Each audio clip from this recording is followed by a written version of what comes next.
حضرت علی رضی اللہ تعالیٰ عنہ سے روایت ہے، آپ فرماتے ہیں کہ حضور صلی اللہ تعالیٰ علیہ وآلہ وسلم نے امام حسن اور امام حسین رضی اللہ تعالیٰ عنہما کا ہاتھ پکڑ کر فرمایا، من احبنی، جس نے مجھ کو محبوب رکھا، من احبنی، جس نے مجھ کو محبوب رکھا، واحب هذین، اور ان دونوں یعنی امام حسن اور امام حسین رضی اللہ تعالیٰ عنہما کو محبوب رکھا، واباہما، اور ان کے باپ علی کو محبوب رکھا، وامہما، اور ان دونوں کی والدہ فاطمہ کا احترام کیا، کان معی فی درجتی یوم القیامہ، وہ قیامت کے دن میرے ساتھ میرے درجے میں ہوگا۔ سبحان اللہ، کتنی پیاری حدیث اہل بیت کی محبت کے حوالے سے کہ اس کو قیامت کے دن حضور صلی اللہ تعالی وسلم کا قرب حاصل ہوگا، کہ جس نے اہل بیت سے محبت کی، امام حسن سے محبت کی، امام حسین سے محبت کی،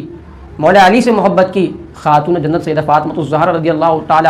عنہا سے محبت کی، تو اس کے لیے یہ اجر ہے کہ حضور نے فرمایا کان معی، وہ میرے ساتھ ہوگا، فی درجتی، میرے درجے میں، یوم القیامہ، قیامت کے دن۔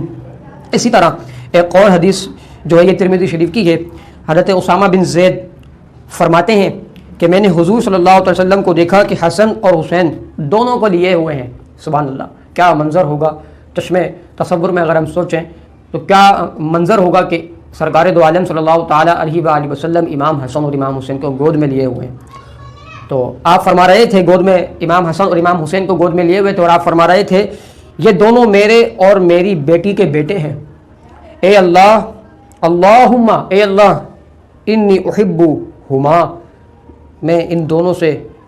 محبت کرتا ہوں، ان دونوں کو محبوب رکھتا ہوں، فاحبہما، تو تو بھی ان دونوں سے محبت فرما، واحب من یحبہما، اور اس سے بھی محبت فرما، اس کو بھی اپنا محبوب رکھ جو ان دونوں سے محبت رکھے۔ سبحان اللہ، کتنی پیاری حدیث ہے کہ جو حضور نے فرمایا کہ امام حسن اور امام حسین رضی اللہ تعالیٰ عنہ کو اپنے ساتھ اپنی گود میں لیے فرما رہے تھے کہ اے اللہ، میں ان سے محبت کرتا ہوں، تو بھی ان سے محبت فرما، اور اے اللہ اس سے بھی محبت فرما جو ان دونوں سے محبت رکھتا ہے۔ تو کتنا بڑا اجر ہے اس کے لیے جو امام علی مقام امام حسین اور امام حسن سے محبت رکھتا ہے کہ اللہ اس کو اپنا محبوب بنا لیتا ہے۔